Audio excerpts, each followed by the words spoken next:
ನಮ್ಮನೆ ಯುವರಾಣಿ ಹೇ ನಮ್ಮನೆ ಯುವರಾಣಿ.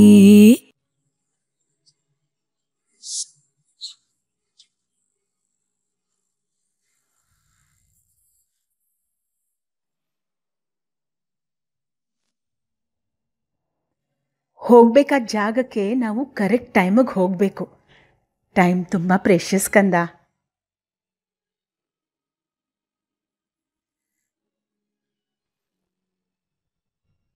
ಅಣ್ಣ, ನೀನು ಎಲ್ಲ ಅಮ್ಮನ ಥರನೇ ರೆಡಿ ಮಾಡಿದ್ಯಾ? ಅಮ್ಮ ಹೇಳಿದ ಕೊನೆ ಮಾತುಗಳು ಇನ್ನೂ ನನಗೆ ನೆನಪಿದೆ ಕಣ. ಪ್ರಣಮ್ಗೆ, ಅನಿಕೇತ್ಗೆ ನೀನೇ ಅಮ್ಮನಾಗಿರಬೇಕು ಅಂತ ಅವ್ರು ಹೇಳಿದ ಆ ಮಾತುಗಳು ಇನ್ನೂ ಮರ್ತಿಲ್ಲ. ಆದರೆ ನಿನಗೆ ಯಾರಣ್ಣ ಅಮ್ಮನ ಸ್ಥಾನ ತುಂಬ್ತಾರೆ? ಇನ್ಯಾರು? ಅಮ್ಮನ್ ಥರನೇ ಇರೋ ಜೂನಿಯರ್ ಶಾಂತಲಮ್ಮನ ನೀ ಹುಡುಕ್ತಿದ್ಯಲ್ಲ, ಅವ್ರು ಸಿಕ್ಕದ್ ಕೂಡ್ಲೆ ನಮ್ ಸಾಕೇತ್ಗೆ ಮದ್ವೆ ಮಾಡ್ಬಿಡು, ಅವಳೇ ಚೆನ್ನಾಗಿ ನೋಡ್ಕೋತಾಳೆ. ಹುಡುಕ್ತೀನಿ, ಖಂಡಿತ ಅಂತವಳನ್ನೇ ಹುಡುಕ್ತೀನಿ. ಹೇ ಸಾಕು ನಿಲ್ಸಿ. ವಿಷಯ ಎಲ್ಲಿಂದ ಶುರು ಆದರೂ ಕೊನೆಗೆ ಬಂದು ನಿಲ್ಲೋದು ನನ್ನ ಮದುವೆ ಟಾಪಿಕ್ಗೆ ಅಲ್ವಾ? ಈಗ ಇವೆಂಟಿಗೆ ಲೇಟ್ ಆಗ್ತಿದೆ, ಬೇಗ ರೆಡಿ ಆಗಿ. ಏಯ್ ಕೋಳಿ ಮರಿ, ನೀನು ರೆಡಿನಾ? ಓ, ನಾನ್ ಫುಲ್ ರೆಡಿ. ಇನ್ನೇನಿದ್ರು mister punctual perfect person ready ಆಗೋದಷ್ಟೇ ಬಾಕಿ. ಅದಕ್ಕೆ ಇನ್ನೆಷ್ಟು ತಗೋತಾರೋ. ಏಯ್, ಅವ್ನು ರೆಡಿ ಆಗೋದು ಅವನಿಗೆ ಗೊತ್ತು. ಬಾ ಹೋಗೋಣ, ಬಾ.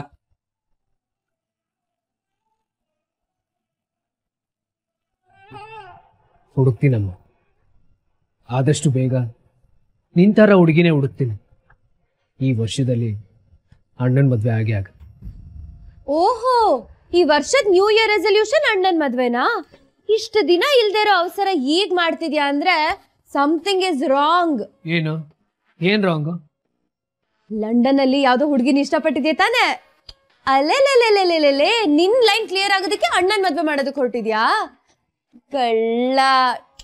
ಓ ಇರು, ಮಾಡ್ತೀನಿ ನಿನ್ಗೆ. ಓ, ಹೇಳ್ತೀನಿ ತಡಿ, ಸಾಕಿದ್ಗೆ ನಿನ್ ಬಗ್ಗೆ ಎಲ್ಲ ಹೇಳ್ತೀನಿ. ಏಯ್ ಕೋಳಿ ಮರಿ, ಗಾಸಿಪ್ ಮಾಡ್ರೆ ತಲೆ ಮೇಲೆ ಹೊಡಿತೀನಿ. ನಿನ್ನಂತ ಹಿಟ್ಲರ್ ಹುಡ್ಗಂಗೆ ಆ ಪಾಪದ ಹುಡ್ಗಿ ಎಲ್ಲಿದಳೋ ಏನೋ.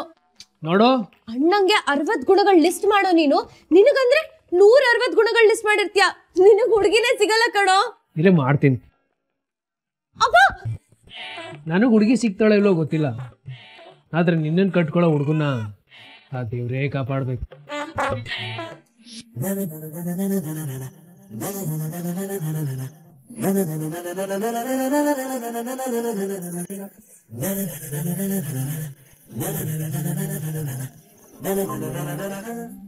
ನೋಡಿ, 5 ನಿಮಿಷನೂ ಬೋರ್ ಆಗ್ಬಾರ್ದು, ಬಂದಿರೋ ಗೆಸ್ಟ್ ಒಂಚೂರು ಕಂಪ್ಲೇಂಟ್ ಮಾಡ್ಬಾರ್ದು, ಅಷ್ಟು ಪರ್ಫೆಕ್ಟ್ ಆಗಿರ್ಬೇಕು. ಮೇಡಮ್, ಎಲ್ಲ ಅರೇಂಜ್ಮೆಂಟ್ ನಾನು ಮಾಡಿದ್ದೀನಿ, ನಥಿಂಗ್ ಟು ವರಿ.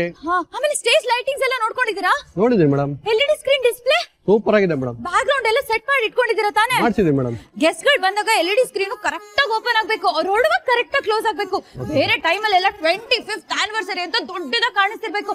ಆಮೇಲೆ ನಾವು ಸುಮ್ನೆ ಕೂತಿರ್ಬಾರ್ದು, ಆಗಾಗ ವೇಟರ್ಸ್ ಬಂದು ನಮ್ಗೆ ಜ್ಯೂಸ್ ಸಪ್ಲೈ ಮಾಡ್ತಿರ್ಬೇಕು.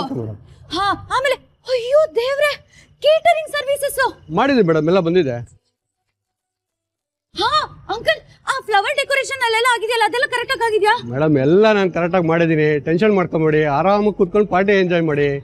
ಅಂಕಲ್, ನೀವ್ ಹಿಂಗ್ ಹೇಳ್ತೀರಾ ಆದ್ರೆ. ಒಂದು ನಿಮಿಷ ಬಂದೆ.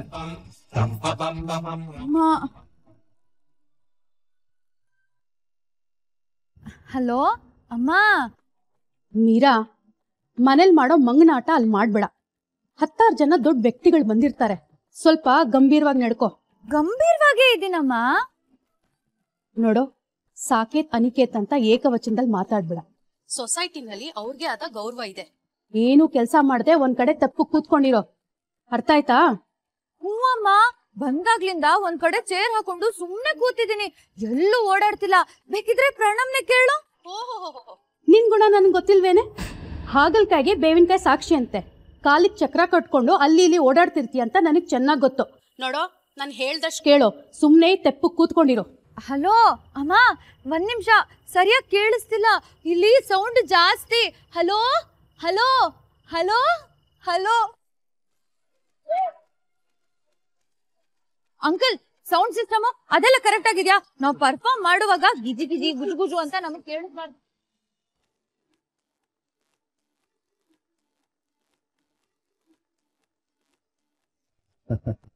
Congratulation Saket. Thank you sir, thank you so much. ಏಯ್ ಏನ ಮಗ ನೋಡ್ತಾ ಇದೀಯಾ? ಕೊಡೋ ಗಿಫ್ಟ್ ತಗೊಳ್ಳಿ. ಈ ಬಾಕ್ಸ್ ಅಲ್ಲಿ ನಿಮ್ಗೆ ಇಷ್ಟವಾದ ಗಿಫ್ಟ್ ಇದೆ. ತುಂಬಾ expensive gift, worth of 5 lakhs rupees. ಹೂ ಕೊಟ್ಟು ಹಾರೈಸಿದ್ರಲ್ಲ, ಅಷ್ಟೇ ಸಾಕು ಸರ್. ಗಿಫ್ಟನ್ನು ನಾವು ಅಕ್ಸೆಪ್ಟ್ ಮಾಡಲ್ಲ. ಏನ್ ಮಿಸ್ಟರ್ ಸಾಕೇತ್, ಇನ್ನೂ ನೀವು ಬದಲಾಗ್ತಾನೆ ಇಲ್ವಲ್ಲ? ಬದಲಾಗಿ ಸ್ವಾಮಿ. 25 ವರ್ಷ ಆಯ್ತು ನಮ್ ಜೊತೆ ಮಿಂಗಲ್ ಆಗಿ. ತಗೊಳ್ಳಿ ಸರ್, ಅಣ್ಣ ಹೇಳಿದ್ದು ಸಾಕು ಅನ್ಸುತ್ತೆ. ನಾನು ಮತ್ತೆ ರಿಪೀಟ್ ಮಾಡೋ ಅವಶ್ಯಕತೆ ಇಲ್ಲ ಅನ್ಕೋತೀನಿ. ಸಾಕೇತ್, ನಾವು ನೀವು ಕೈ ಜೋಡಿಸಿದ್ರೆ 25th anniversary ಪಾರ್ಟಿಗೆ ಬಂದಿದ್ದೀರಾ, ಪಾರ್ಟಿನ ಎಂಜಾಯ್ ಮಾಡಿ. ಅನಿ ಬಾ.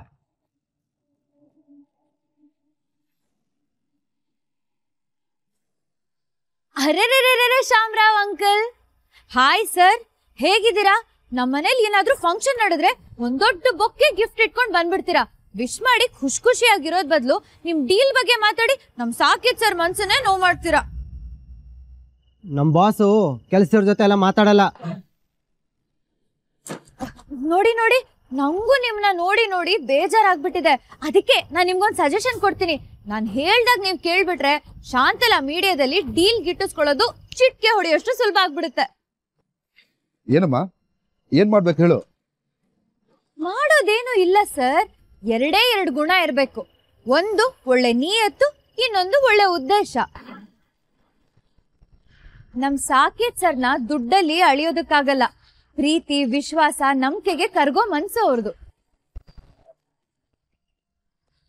ಅಕ್ಕ, ಇನ್ನ ಒಂದ್ಸತಿ ರಿಪೀಟ್ ಮಾಡ್ತೀಯಾ? ಅರ್ಥ ಮಾಡ್ಕೊಳ್ಳೋರ್ಗೆ ಒಂದ್ಸರಿ ಹೇಳಿದ್ರೆ ಅರ್ಥ ಆಗುತ್ತೆ ಕಣೋ. ಸರ್, ಆ ಕೆಲಸದವ್ರ ಮಾತಿಗೆ ನೀವ್ಯಾಕೆ ತಲೆ ಕೆಡಿಸ್ಕೋತೀರಾ? ಬಿಟ್ಟಾಕಿ ಸರ್.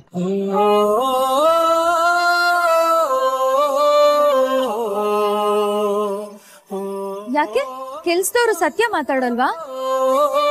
ಬೀದಿಲಿದ್ದವ್ರನ್ನ ತಂದು ಸಾಕೇತವ್ರು ಮನೇಲಿ ಇಟ್ಕೊಂಡ ತಕ್ಷಣ ಯಾರು ಮನೆ ಮಗಳಾಗಲ್ಲ. ಅದಕ್ಕೂ ಒಂದು ಕುಲ ಗೌರವ ಅಂತ ಇರುತ್ತೆ.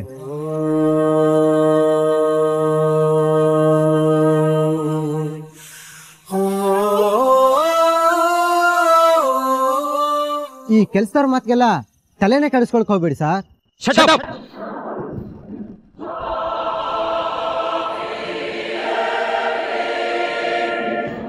ನಮ್ಮಲ್ಲಿ ಯಾರು ಕೆಲಸದವ್ರಿಲ್ಲ, ನಾವೆಲ್ಲ ಫ್ಯಾಮಿಲಿ.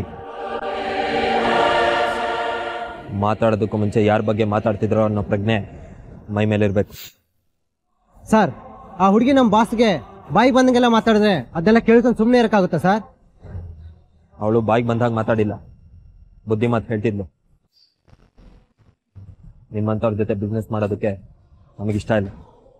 ಮಿಸ್ಟರ್ ಸಾಕೇತ್, ಒಬ್ಬ ಯಕಶ್ಚಿತ್ ಕೆಲಸದವಳಿಗೋಸ್ಕರ 150 ಕೋಟಿ ರೂಪಾಯಿ ಬಿಸ್ನೆಸ್ ಆಫರ್ನ ತಿರಸ್ಕಾರ ಮಾಡ್ತಾ ಇದ್ದೀರಾ? ಹೇ, ಬರೀ 150 ಕೋಟಿ ಅಲ್ಲ, 1500 ಕೋಟಿ ಕೊಟ್ಟರು ಮೀರನ್ ನಗು ಮುಂದೆ ನೀವಾಳ್ಸಿ ಬಿಸಾಕ್ತೀನಿ. ನಮ್ಮ ಕಡೆ ಅತಿಥಿ ದೇವೋಭವ ಅಂತಾರೆ. ಪಾರ್ಟಿಗೆ ಬಂದಿದ್ದೀರಾ, ಎಂಜಾಯ್ ಮಾಡಿ.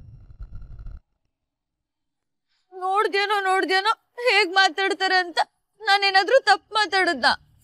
ಯಾವ್ದೇ ಫಂಕ್ಷನ್ ನಡೆದ್ರು ಗಿಫ್ಟ್ ಬಾಕ್ಸ್ ಇಟ್ಕೊಂಡು ಕೈ ಜೋಡಿಸಿ ಅಂತ ಸಾಕೇತ್ಗೆ ಹೇಳ್ತಾರೆ. ಸಾಕೇತ್ಗೆ ಎಷ್ಟೇ ಕೋಪ ಬಂದ್ರು ಅವ್ರ ಕೈ ಮುರಿದಿಲ್ಲ ಅಷ್ಟೇ, ಅದವ್ರ ಪುಣ್ಯ. ಸಾಕೇತ್ ಹೇಳೋ ಸೂಕ್ಷ್ಮನ ಅರ್ಥ ಮಾಡ್ಕೊಳಕ್ಕಾಗಲ್ಲ ಇವ್ರಿಗೆ. ನನಗೆ ಮಾತಾಡ್ತಾರೆ. ಪ್ರಣವ್, ನೀನೇ ಹೇಳು, ನಾನ್ ಡೈರೆಕ್ಟ್ ಆಗಿ ಮಾತಾಡಿದ್ದು ತಪ್ಪಾ? ಇದಕ್ಕೇನ್ ಕಡಿಮೆ ಇಲ್ಲ. ನನಗೂ ಕೋಪ ಬಂದಿತ್ತು ಕಣೋ. ಹೋಗ್ಲಿ ಬಿಡು ಪಾಪ ಅಂತ ಸುಮ್ನಾದೆ. ಇಲ್ಲ ಅಂದ್ರೆ ಈ ನೀರ ಏನು ಅಂತ ತೋರಿಸ್ತಿದ್ದೆ.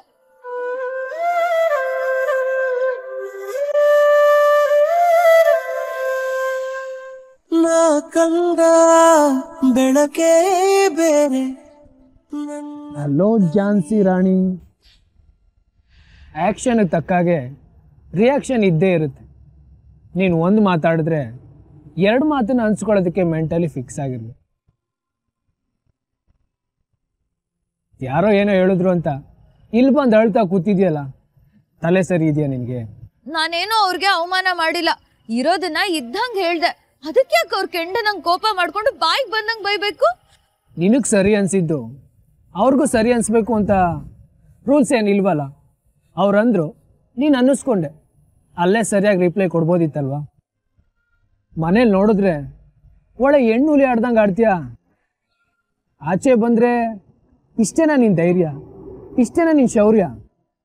ನಂಗೂ ಕೋಪ ಬಂದಿತ್ತು. ಆದ್ರೂ ಅವ್ರು ಹೇಳಿದ್ದು ಸರಿನಾ ಅಲ್ವಾ? ಏನು ಸರಿ? ನಾನು ಕೆಲ್ಸದವಳು ಅಂತ. ಶಟಾಪ್ ಮೀರಾ. ಮನೇಲಿ ಯಾವಾಗಲೂ ನಾನೇ ಮನೆ ಮಗಳು ಅಂತ ತಲೆ ತಿಂತಿರ್ತೀಯ.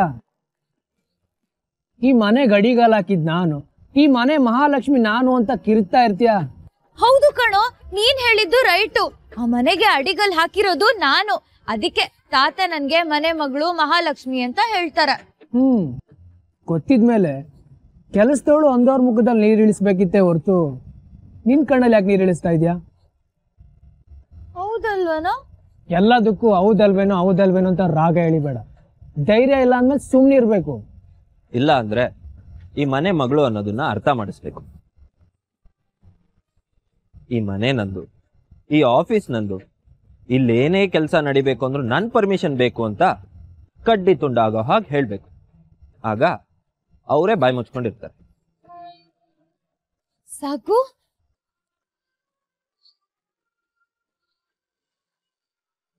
ಸಾಕು. ಇದ್ ನಂದು ಮನೆನೇ ಅಲ್ವನೋ? ಹೂ ಕಣೆ. ನೋಡು ಸಾಕು, ಅವಾಗ್ಲಿಂದ ಇವನು ನಂಗೆ ಬುದ್ಧಿ ಮಾತು ಹೇಳ್ತಿದ್ದಾನೋ ಅಥವಾ ಬೈತಿದ್ದಾನೋ ನಂಗೆ ಒಂದು ಅರ್ಥ ಆಗ್ತಿಲ್ಲ. ಸುಮ್ನೆ ಬಾಯಿಗೆ ಬಂದಂಗೆ ಏನೇನೋ ಮಾತಾಡ್ತಿದ್ದಾನ. ಇದಪ್ಪ ಮಾತು ಅಂದ್ರೆ ಹೇಗಿರ್ಬೇಕು ಅಂತ ನಾನು ಹೇಳ್ಕೊಡ್ತಾ ಇದ್ರೆ ನನಗೆ ಅಂತೀಯಾ? ಆಯ್ತಾಯ್ತು, ಜಗಳ ನಿಲ್ಸಿ. ಪ್ರೋಗ್ರಾಮ್ ಶುರು ಆಗುತ್ತೆ, ಬನ್ನಿ ಹೋಗೋಣ. ಅಯ್ಯೋ ಕರೆಕ್ಟು. ಆ ಇವೆಂಟ್ ಮ್ಯಾನೇಜರ್ ಅಲ್ಲಿ ಪ್ರೋಗ್ರಾಮ್ ಲಿಸ್ಟ್ ಹೇಗ್ ಮಾಡಿದಾರೆ ಅಂತ ನಾನು ಮೊದ್ಲು ಕೇಳ್ಬೇಕು. ಏನ್ ಗೊತ್ತಾ ಸಾಕು, ನಾನು ಸಜೆಷನ್ ಕೊಟ್ಟೆ, ಅಲ್ಲಿ ಡೆಕೋರೇಷನ್ ಮಾಡಿದಾರೆ ನೋಡು, ಆ ಫ್ಲವರ್ ಡೆಕೋರೇಷನ್ ನಾನ್ ಕೊಟ್ಟಿದ್ದಕ್ಕೆ ಅದನ್ನ ಸರಿ ಮಾಡಿದ್ದು. ಇವಳಂತೂ ಬದಲಾಗಲ್ಲ. ಒಂದು ಕ್ಷಣ ಹತ್ರ ಇನ್ನೊಂದು ಕ್ಷಣದಲ್ಲಿ ಮರ್ತೋಗ್ತಾಳೆ.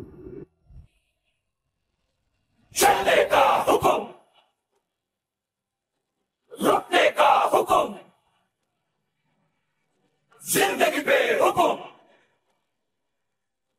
मौत पे हुकुम, बंदूक पे